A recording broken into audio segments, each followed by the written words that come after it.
So did you know that you can actually become rich while working a 9 to 5 or being an NPC following the system?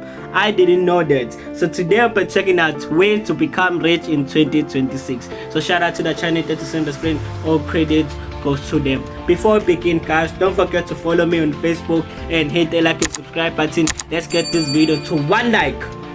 1 like. I mean, come on. The Inheritor. If you're not already rich, this one's not for you. The window's closed. That okay, it's not for me, then I'm leaving, nigga. I do not know why I did it, but see, let's go. The Inheritor didn't work hard or take big risks. They just got lucky, like cosmic lottery level lucky. They were born into money, straight up spawned from a rich person's balls. No grind, no strategy, just boom. What the hell did you say, rich person's? Okay. We're going to ignore this. Money, straight up spawned from a rich person's balls. No grind, no strategy, just boom. Welcome to life with beachfront property and a private chef. It's like winning the lottery without even knowing a lottery existed. And then being annoyed your driver took the long way home. Now sure, people love to say, well actually it's not that easy. They'll argue that growing up with everything handed to you can screw you up, makes you soft, kills motivation. Nah. This is lies, okay? Like if I was born in there, okay? Like thanks God for my family. I have like deepest family known to man.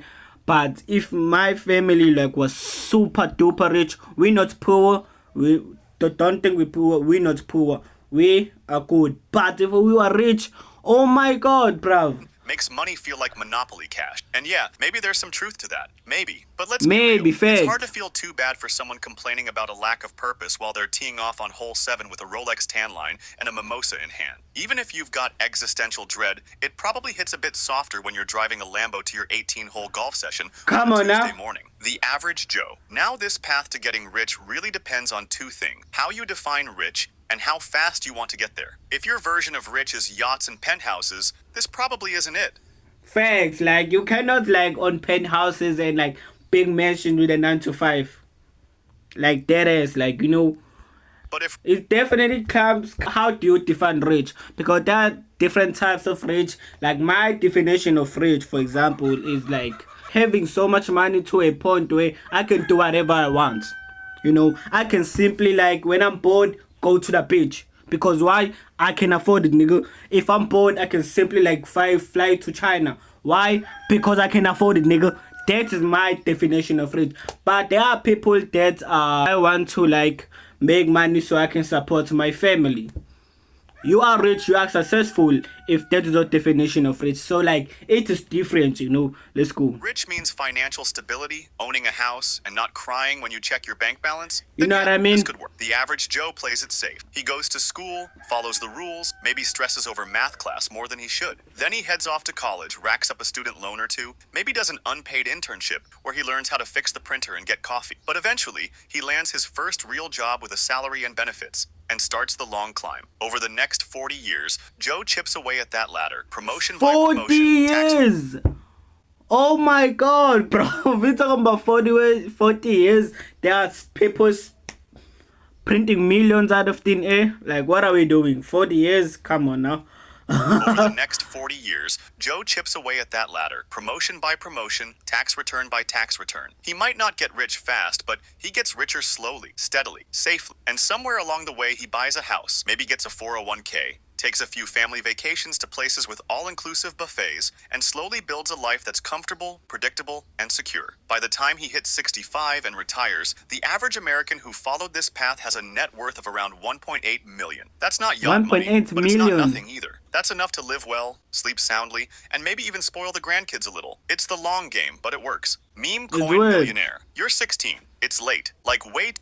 Sleep soundly, and maybe even spoil the grandkids a little. It's the long game, but it works. Meme coin millionaire. You're 16. Meme coin millionaire. Like way too late for a school night late. You're in bed, lights off, half asleep, when your phone buzzes with a message from your mate. Bro, buy this coin, now. You squint at the screen, open the link, and see the name. Boner. You laugh. Of course it's called Boner. Every stupid coin has some degenerate name, and somehow that makes you trust it more. You think about it for 2 seconds, shrug, and chuck in $100.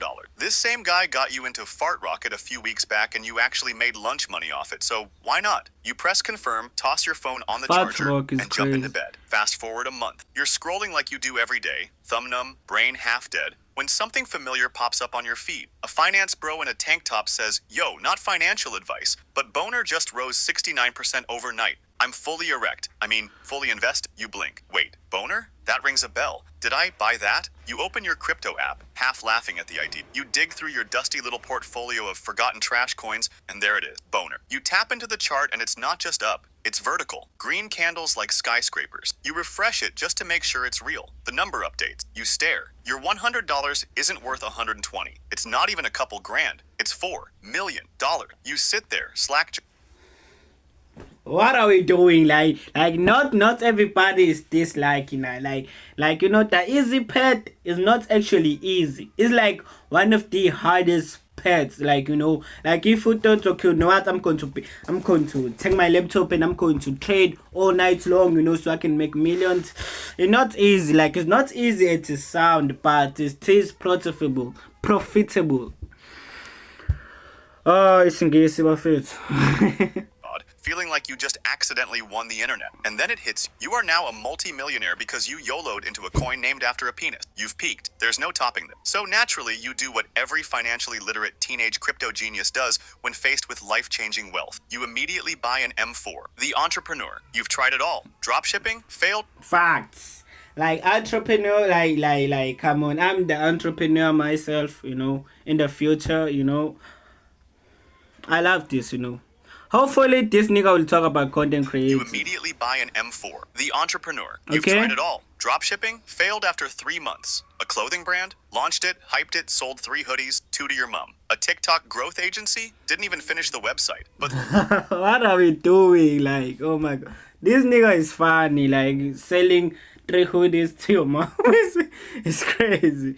You immediately buy I like this nigga, the entrepreneur. You've tried it all. Dropshipping? Failed after 3 months. A clothing brand? Launched it, hyped it, sold 3 hoodies, 2 to your mom. A TikTok growth agency? Didn't even finish the website. But through every flop, every awkward pitch, and every time you checked your bank account and saw 2 digits, you stayed locked in. You just knew something would eventually click. Not out of blind optimism, but because the alternative made your skin crawl. The idea of going to college, racking up student debt, and sitting in the same office chair for 40 years slowly rotting under fluorescent lights? Nah. Not for you. Not for me, like, not for me either. Like, for me, like, I do not want that, to be honest. I do not want to go to college. I do not want to go to university. I just, like, want to finish high school and then continue making YouTube videos, because I love doing this. Like, you know, like, I would much rather to be broke and happy than be happy. I mean, than be rich and be, like, not living the life that I live, like, you know what I mean? Sitting in the same office chair for 40 years, slowly rotting under fluorescent lights? Nah, not for you. Not for me, nigga. Chasing something real than be fed doing something dead. So you sacrifice stability. You ditch the comfort of a guaranteed paycheck, cut costs wherever you can, and start living on 2-minute noodles and black coffee. You work from a crusty laptop in your bedroom, teaching yourself code from YouTube tutorials and hacking away at random startup ideas until one of them sticks. And finally, it does. You launch an app that lets people communicate with their dog. Whether or not it actually works, debatable. But the marketing slaps, the downloads go up, and okay, I'm sorry for pausing the video. Like, oh my god, we are 4 minutes into the video, and it is like 8 minutes in my video. I should stop talking a lot. But I recently, like, came across an ad talking about you can talk with the dog. Like, what are we doing? Company noticed. Suddenly, you've got an offer. $2 million. Just like that. Out of nowhere. After all the late nights, after all the failed side hustles and ramen dinners, you did it. You've made it. You're free. You could chill now. You could take a vacation. Maybe buy something dumb and shiny. But you don't. Because the win isn't the money. It's the grind. The OnlyFans chick. Now this one might be the riskiest play.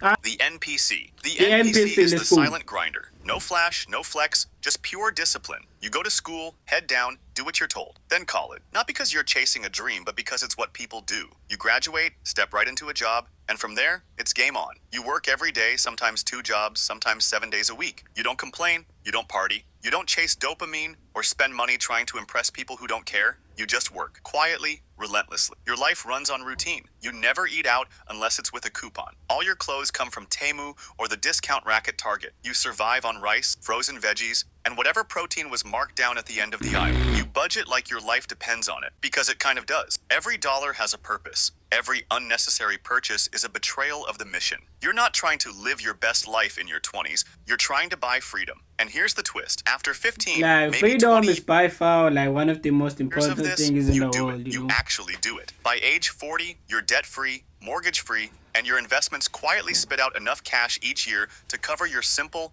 intentional lifestyle. You don't live in a mansion, you don't drive a Tesla, but you don't have a boss either. You live in a small, paid-off home, and your days are yours. You read books, you play video games, you go on long walks without checking the clock. Wait, you're rich? You're 23. You're hot. Like really hot. You've got runway cheekbones, 300K followers, and a skincare routine that costs more than most people's rent. And now, you're engaged to the love of your life. A charming, wise, slightly older gentleman. He's 75. He has stage 4 cancer, and he calls you Angel, even though he forgets your name sometime. When people ask why you're marrying him, you smile sweetly and say, because I love him. Age is just a number. And technically, so Right. Hey, she is a liar, like, you know.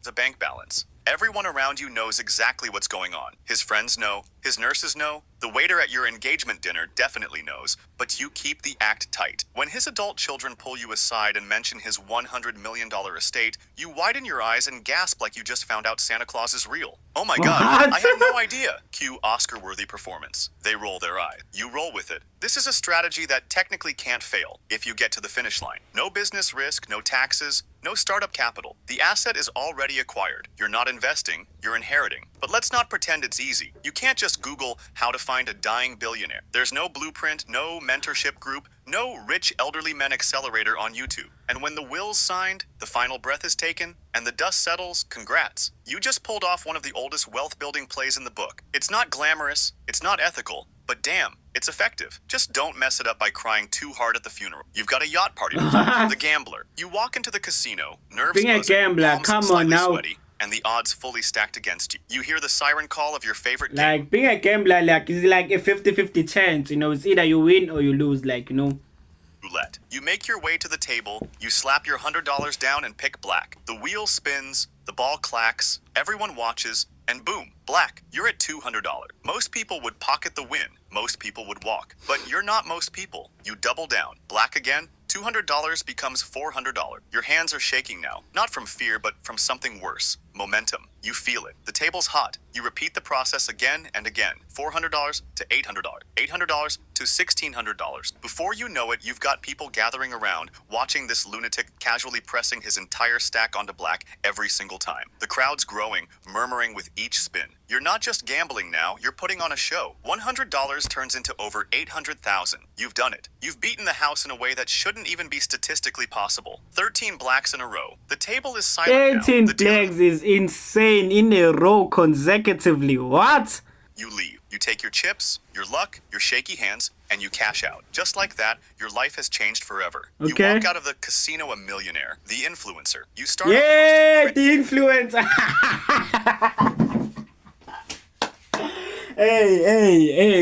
Hey. Like, I don't know if you should consider me an influencer. I'm just a content creator, but hey, at least we're on the list, you know. We made it. TikToks from your bedroom. Lip sync, trends, fake story times, whatever gets views. At first, it's just your cousin and a few bots liking your stuff. But you keep at it. Slowly, the numbers go up. You build a following. Slowly One day, by you slowly, wake up, man, we brands got are to in your get inbox. there. Your first deal? A print-on-demand t-shirt company selling knockoff Kermit the Frog. The shirts suck. They're thin, shrink in the wash, and feel like cardboard. But you make a post hyping it up as limited edition high-quality streetwear. And somehow, it works. You clear $10,000 from a single video. From there, it's easy. You keep posting, keep growing, keep promoting garbage products with a smile. Blue light glasses, fake supplements, dropship everything. And honestly, you don't feel bad. If people are buying this stuff, that's on them. You're just playing the game. and Like, playing you it know, well.